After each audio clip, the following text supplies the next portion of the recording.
What about then if we talk about moving on to what Yana Kim's presentation was like? Because as we said, everyone had a story, and her story was about her, dreams to become an Olympic athlete and everything else. So, how important is that storytelling element to a presentation? I think for your presentation to be a true presentation and one that is memorable, then you're going to have to find the stories. One of the things I'm always telling my students is every company has a story. Every company's department has a story. And every person has a story. So you can find the stories. You've got to find them. You've got to look for them, but you need to get those stories in there. So a lot of the presentations that go on in career is basically company introduction or a product launch. And a company introduction, well, every company obviously has a starting date. Every company has a reason why it started, and every company has a founder. And behind all that, there's many, many stories. Product launches are the same thing. The story of why, the product was launched. I mean, the iPhone, for example, has a great story. The guys in one of the departments said that cell phones sucked. I mean, they didn't like them. And then some guy just said, hey, let's design our own. And, well, hey, the rest is history. It changed the way we use cell phones. It's just a simple conversation, but it's a story. And you can probably tell that story in less than 20 seconds, but it's usually the thing that people will remember. The stories in your presentation are so, so important. So, I mean, if we don't mind sticking to that little subject there of the stories then, Carl, because I know I've come across this many times, is when I say stories are great in presentations, someone will turn around and say, well, I can't tell a story. What do you say to them? I say you can. Because at the end of the day, I mean, I know a lot of students will tell me, I can't express my feelings. I mean, that's a very common one. But I just usually ask them, I says, well, if you're angry, do you know how to tell me? A lot of people say, I can't do something without actually thinking about it. And I've been in so many situations where even a very, very beginner student can tell me where they grew up.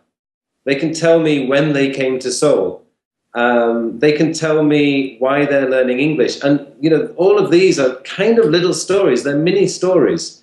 A lot of people don't realize it, but they're telling stories every day. And they're telling stories in English, and they go, oh, I can't tell stories. And I'm saying, why? And then they say, because I never learned. I'm saying, hey, you're telling me a story now. Why haven't you learned?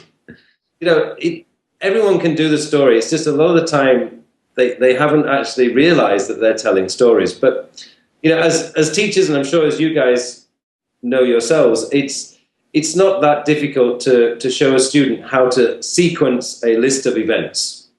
And once they realize they can do that, and part of the presentation training I do, obviously, is showing them sequencing.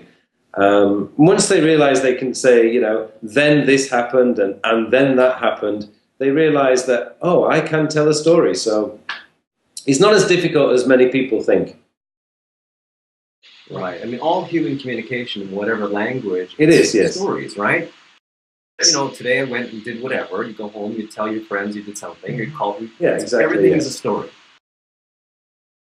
So then how do people incorporate storytelling into, a business or academic or scientific presentation? Like you said, they can say, why something happened or whatever, but how do they incorporate so it's interesting to people? Yeah, this is a good one because one of my clients is Asan Medical Center here in Seoul, and I'm constantly having to teach doctors to do their medical presentations. And this is no joke. I mean, doctors are the worst presenters I've ever come across, and it's not actually their fault. It's because over the years, it's just kind of, you go in there, you do a 10-minute presentation, and basically they show Excel files.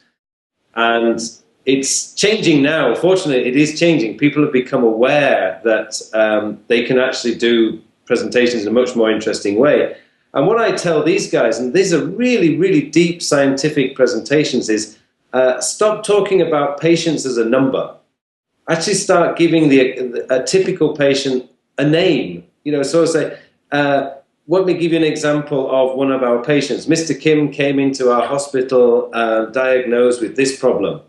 We then did this, this, this, and this. And now they're starting to tell a story within a very academic presentation.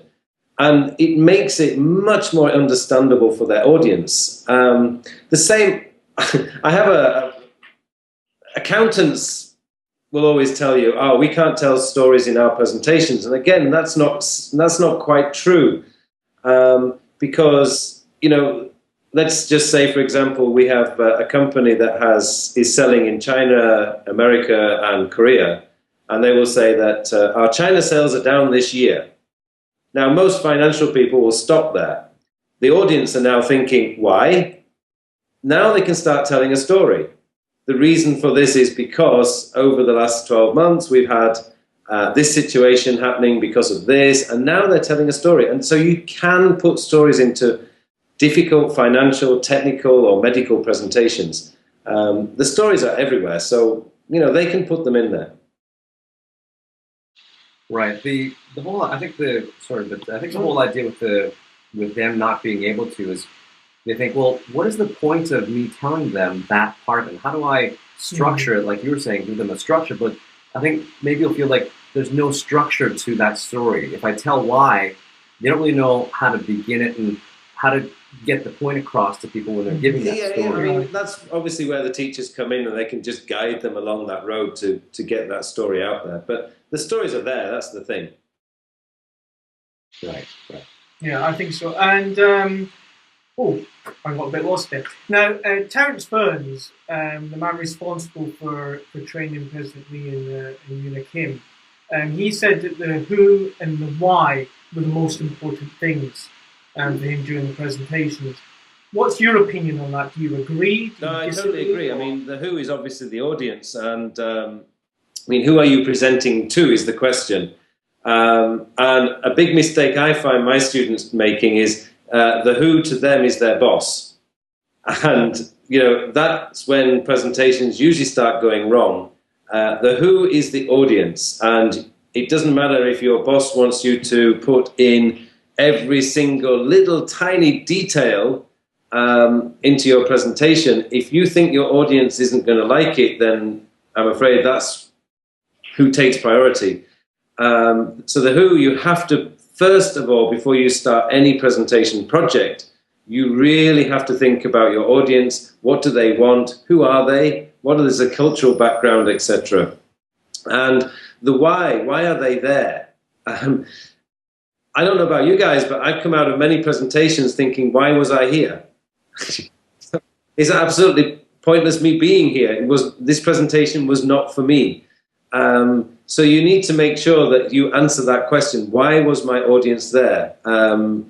Did I give them what they needed? Did I give them what they wanted? So yeah, those two factors are really, really important when you start planning your presentation, is who is your audience and why are they there? And you need to answer both those questions and build your presentation around those questions.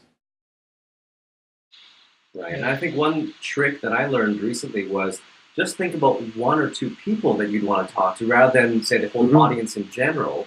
If you pick like one or two people that you can think of that you'd want to share that information with, it makes it easier for you to talk to them, you know, as an individual, and then, you know, everyone will kind of course, and that's going to help you to sound more natural too. So obviously that's a good plus for any presentation.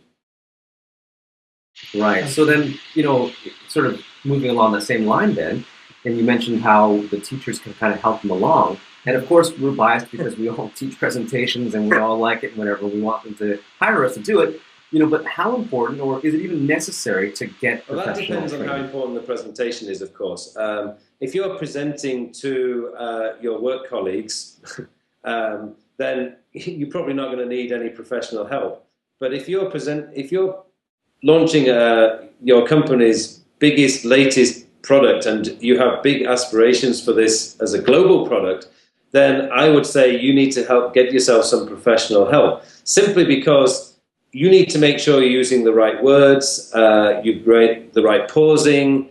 Quite often you need to get your slides checked because bullet points is a kind of 1990s style and we're now in the 21st century. So there's so many factors involved that if the presentation is really important to both you and your company, then really you need to get some help for it. But if it's just a simple 20-minute presentation in front of your work colleagues, then probably not. So it all depends on how important this presentation is going to be. I think that in sort of, if you're giving to even your own staff or coworkers or whatever, I think it's a good way to show your boss that, yeah, I can give a presentation. So I think even in that way, yeah, you don't have to prepare so much, whatever. But I think if they did kind of learn, something, it would kind of help them to, impress everyone and say, yeah, I can actually do it. So trust me to do it, not here kind of thing too. Yeah. Yeah. Am I asking this question, or who's asking this question? That's been answered, I suppose. I think we've come to the end of most of our questions, actually. Well, you're missing two more here. We got two more here. Oh, really? Yeah. And I'll ask the question. You ask the question. Since I'm more prepared, it seems. Yeah, as always. So people who do want to learn on their own, right? What should they do if they do want to just learn by themselves? They don't necessarily need or can afford to hire us, for example, for high price.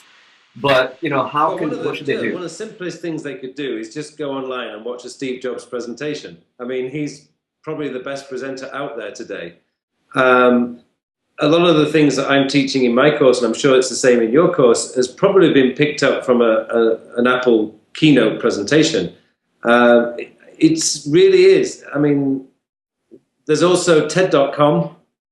And TED.com is just an awesome place to pick up tips, simply because when you see other people presenting, it's quite natural for us to think, hey, that's a great thing, I'm going to do that. And a lot of my presentation tips, and I'm sure you picked them up from TED.com and Apple presentations, I mean, that's basically where we learn from the experts, and watching the experts and seeing them.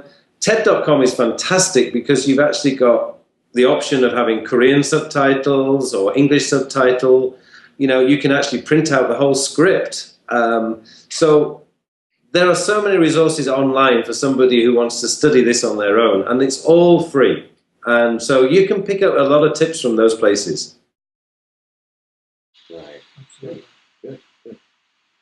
Okay. I think we are at the final question now. Right. Yeah. So do you have any final tip or comment then for us, Carl, or for the people? Well, certainly. I mean, the tip I usually give to all my students who come to me and only give me 1 hour to turn them into a Steve Jobs presenter is slow down. Because we talked earlier about pronunciation, and one of the mistakes I find is a lot of students seem to think that if they speak quickly at English, it makes them sound better. That's the opposite is true, actually. Speak slowly. So if anyone asked me for a quick tip on immediately improving their presentation skills, then I would say speak slowly. It's the key, really. You make yourself sound clearer, and it's much easier for you to understand. And even though you might think you're speaking too slowly, when you're on stage and you're presenting, you're nervous. You're going to be speaking faster than what you think. So my tip really would be slow down. Great, awesome, thank you. I mean, Carl, thank you so much, because the tips that you gave and just the what you were talking about, your opinions about presentations, I think would be really super valuable for anyone that's going to watch this. Even for us, just sitting here talking to you about it, I think even myself learned some things too, and I'm like, yeah, that guy's awesome. He knows what he's talking about. So it'll be good for everyone else to be able to see this as well. So really, thank you for your time today. No, thank you very much. I appreciate it. All right, guys. Talk to you later. Thank you. Talk to you again soon. Bye. Thank you, Carl. Bye-bye.